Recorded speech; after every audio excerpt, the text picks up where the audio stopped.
ఆంధ్ర రాష్ట్ర ప్రజలు ఇచ్చిన బలం చేత ఈరోజు కేంద్రంలో ఒక ప్రభుత్వం నిలబడే ఉంది. అంతేకాదు ఒక చంద్రబాబు గారైనా పవన్ కళ్యాణ్ గారైనా వైసీపీ అయినా అందరూ కూడా బీజేపీకి మద్దతుగానే ఉన్నారు. ఏదో ఒక రకంగా అక్రమంగానో సక్రమంగానో పొత్తులు పెట్టుకున్న వాళ్ళే. కూటమి కట్టారు చంద్రబాబు గారు, పవన్ కళ్యాణ్ గారు, జగన్మోహన్ రెడ్డి గారు దత్తపుత్రునిగా అక్రమ పొత్తు పెట్టుకున్నారు. ఇలా అందరూ కలిసి బీజేపీకి మద్దతు ఇస్తూనే ఉన్నారు. అయినా కూడా బీజేపీ మనకు కనీసం రాజధానికి ఇవ్వాల్సిన డబ్బులు కూడా ఇవ్వటం లేదు అంటే ఇది ఎంత దారుణము, ఎంత ద్రోహము, ఆంధ్ర రాష్ట్ర ప్రజలను ఎంత భ్రమలో పెడుతున్నారో అర్థం చేసుకోవాల్సిన అవసరం ఉంది. చంద్రబాబు గారు ఇదివరకు కూడా పొత్తు పెట్టుకున్నారు, అప్పుడు విడిపోయారు, మళ్ళీ పొత్తు పెట్టుకున్నారు. చంద్రబాబు గారు పదే పదే చెప్తున్నాము రాత్రి పడ్డ గోయిలోనే మళ్ళీ పడుతున్నారు అని. అయినా కూడా చంద్రబాబు గారు అప్పులే తెస్తున్నాం, అప్పులతో కడతామనే చెప్తున్నారు. కానీ ఇది ఎక్కడే న్యాయం అని అడుగుతున్నాం. అసలు ఎందుకు అప్పులు తెస్తున్నారు? అసలు మీకు ఎవరు హక్కు ఇచ్చారో అప్పులు చేయడానికి? ఆంధ్ర రాష్ట్ర రాజధాని కట్టాల్సిన బాధ్యత కేంద్రానిదైతే మరి అప్పుల గోల ఎందుకు పెడుతున్నారు జనాల నెత్తి మీద? ఇప్పటికే 11 లక్షల కోట్ల రూపాయల ఆంధ్ర రాష్ట్రం మీద అప్పుంది. ఇది తీర్చడానికే ఎన్నో సంవత్సరాలు పడుతుంది, డెకేడ్స్ పడుతుంది. అది కాకుండా అదనంగా అనవసరంగా రాజధానికి అప్పు చేయాల్సిన అవసరం లేదు. ఇది మన బాధ్యత కాదు, ఇది కేంద్రం బాధ్యత. కేంద్రానికి మీరు మద్దతు ఇస్తున్నారు, మరి అందుకు బదులుగా కేంద్రం మనకి ఏం చేయాలి? కనీసం మీరు కాలర్ పట్టుకొని మేము మీకు మద్దతు ఇస్తున్నాము, మీరు కనీసం మాకు రాజధాని అయినా కట్టరా అని చంద్రబాబు గారు అడలేకపోతుంటే మరి ఎందుకు మద్దతు ఇస్తున్నారో చంద్రబాబు గారు సమాధానం చెప్పాలి. ఇవి ఏవి పట్టనట్టుగా చంద్రబాబు గారు ఒక భ్రమలో అరచేతిలో వైకుంఠం చూపిస్తున్నారు. ఇప్పుడేమో అదనంగా ఇంకో 40,000 ఎకరాలను మళ్ళీ రాజధాని కావాలంటున్నారు. ఇది ఎక్కడి విడ్డూరం అంటున్నాం? చంద్రబాబు గారు ఏమైనా రియల్ ఎస్టేట్ వ్యాపారిగా మారారా? ఆంధ్ర రాష్ట్ర ప్రజలకు అనుమానం వస్తుంది, కాంగ్రెస్ పార్టీ ప్రశ్నిస్తుంది. మీరేమైనా రియల్ ఎస్టేట్ వ్యాపారం చేయాలనుకుంటున్నారా, లేక రియల్ ఎస్టేట్ మాఫియా చేయాలనుకుంటున్నారా? ఏం చేయాలనుకుంటున్నారు? 40,000 ఎకరాలు మళ్ళీ సేకరిస్తారంట. 33,000 ఎకరాలకు సేకరించిన దానికే ఇప్పటి వరకు దిక్కులేదు. 3 సంవత్సరాల్లో కడతామని ఇప్పుడు ఏదైతే చంద్రబాబు గారు అంటున్నారో ఇదే డైలాగు చంద్రబాబు గారు సేమ్ సీన్ 2015లో కూడా చెప్పారు, 3 ఏళ్లలో కట్టేస్తాను నేను రాజధాని అని. మరి 3 ఏళ్లలో మీరు ఎందుకు కట్టలేదండి? మీరే కదా ముఖ్యమంత్రిగా ఉన్నారు 2019 వరకు.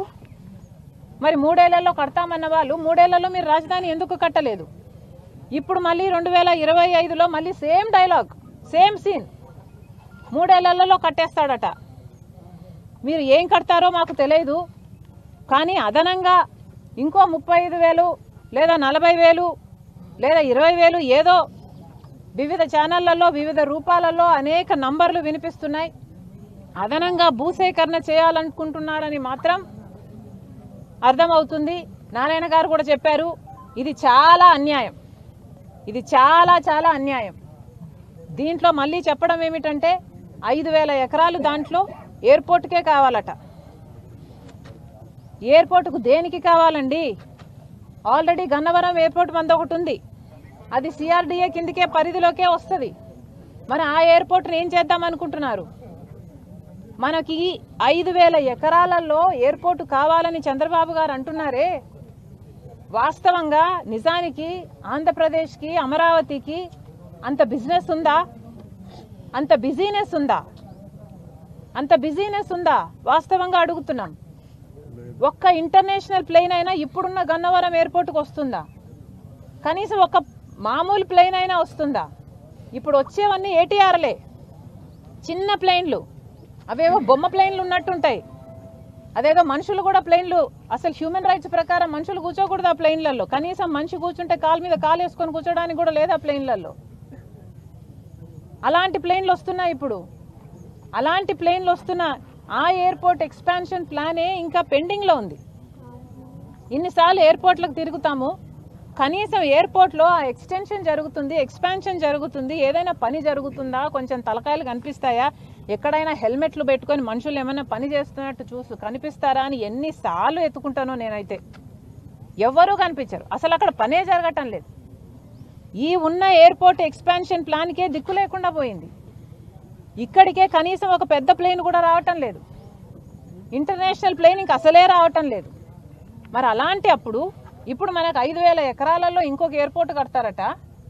ఏదో పెద్ద అంత బిజీగా హైదరాబాదు సికింద్రాబాదు మన రాజధానిలో అంతంత పెద్దగా అయినట్టు, ఆలు లేదు సూలు లేదు కొడుకు పేరు సోమలింగం అన్నట్టు. దేనికండి అని అడుగుతున్నాం. చంద్రబాబు కొంచెం భూమి మీద నడుస్తే బాగుంటుంది, ఆకాశంలో పయనిస్తున్నారు. అలాగే అరిచేతిలోనే అందరికీ 3D గ్రాఫిక్స్ వైకుంఠము చూపిస్తున్నారు. అది కాదు సార్, వాస్తవం కాదది. దయచేసి ఈ ఆలోచన మానుకోవాలి. ఈ అదనంగా ఏదైతే మీరు 35,000 ఎకరాలో లేక 40,000 ఎకరాలో సేకరించాలనుకుంటున్నారో దీనికి పూర్తిగా వ్యతిరేకం కాంగ్రెస్ పార్టీ. మేము దీనికి ముమ్మాటికి ససేమిరా వ్యతిరేకమని బహిరంగంగానే చెప్తున్నాము. ఎందుకంటే ఇంత అధ్వానమైన రిడిక్యులస్ ప్లాన్ ఇంకొకటి లేదు. పైగా చంద్రబాబు గారు చెప్తున్నారు ఇన్ని వేల ఎకరాలు ఎందుకు అంటే 5,000 ఎకరాలేమో ఎయిర్పోర్ట్ కట, ఇంకో 2,500 స్పోర్ట్స్ సిటీ అంట, ఇంకో 2,500 స్మార్ట్ ఇండస్ట్రీ అంట. కథలుగా చెప్తున్నారు. మిగతాది ఎందుకు అంటే సెల్ఫ్ ఫైనాన్స్ చేసుకోవడానికి భూమి సేకరిస్తున్నారట. ఈ సెల్ఫ్ ఫైనాన్స్ అనేది భూమిని డెవలప్ చేసి ఇన్ఫ్రాస్ట్రక్చర్ చేసి ఆ భూమిని పెట్టుకుంటే రేపు ఈ అప్పులను తీర్చడానికి ఈ పక్కన పెట్టుకున్న భూమిని అమ్ముతారట. అంటే ప్రభుత్వమే రియల్ ఎస్టేట్ వ్యాపారం చేస్తుందనా? ఏం చెప్తున్నారు? ఇది ఎక్కడన్నా కన్నామా, విన్నామా? ఇది ఎక్కడైనా జరిగిందా? ప్రభుత్వం ఎక్కడైనా రియల్ ఎస్టేట్ వ్యాపారం చేస్తుందా? అలా భూములు పెట్టుకొని భూములు అమ్ముకుంటూ పోతుందా అప్పులు తీర్చుకోవడానికి? ఆ టైంలో ఎవరు గవర్నమెంట్లో ఉంటారో ఆ టైంలో ఆ భూముల్ని ఆ గవర్నమెంట్ ఉన్న గవర్నమెంట్ ఎవరికి అలాట్ చేస్తుందో, ఏ రేట్లో అలాట్ చేస్తుందో, గవర్నమెంట్ ఏదైనా ఒక పరిశ్రమ వస్తుంది అంటే ఒక రీజనబుల్ రేటుకి అలాట్మెంట్ చేయడం విన్నాము. కానీ ఇలా భూములు అమ్ముకునే వ్యాపారం చేస్తుందని మేము ఎక్కడా వినలేదు.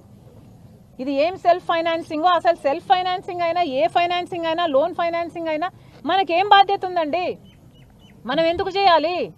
ఇది కేంద్రం బాధ్యత కదా. పైసా 1,00,000 కోట్ల రూపాయలు మనకు ఖర్చు అయితే మొత్తం 1,00,000 కోట్ల రూపాయలు కేంద్రమే భరించాలి కదా, బీజేపీ పార్టీ భరించాలి కదా. బీజేపీ పార్టీ న్యాయబద్ధంగా వాళ్ళు కూడా సంతకం చేశారు కదా, వాళ్ళు కూడా మాట ఇచ్చారు కదా. ఇప్పుడు అధికారంలో వాళ్ళు ఉన్నారు అంటే కేంద్రం దీన్ని భరించాలి. మోడీ గారు మాట ఇచ్చారు కదా. మరి అలాంటప్పుడు మనకి ఏం అవసరం ఉంది? లోన్లు తెచ్చుకోవాలన్నా సెల్ఫ్ ఫైనాన్సింగ్ తెచ్చుకోవాల్సిన అవసరం మనకి ఏముంది? చంద్రబాబు గారు సమాధానం చెప్పాలి.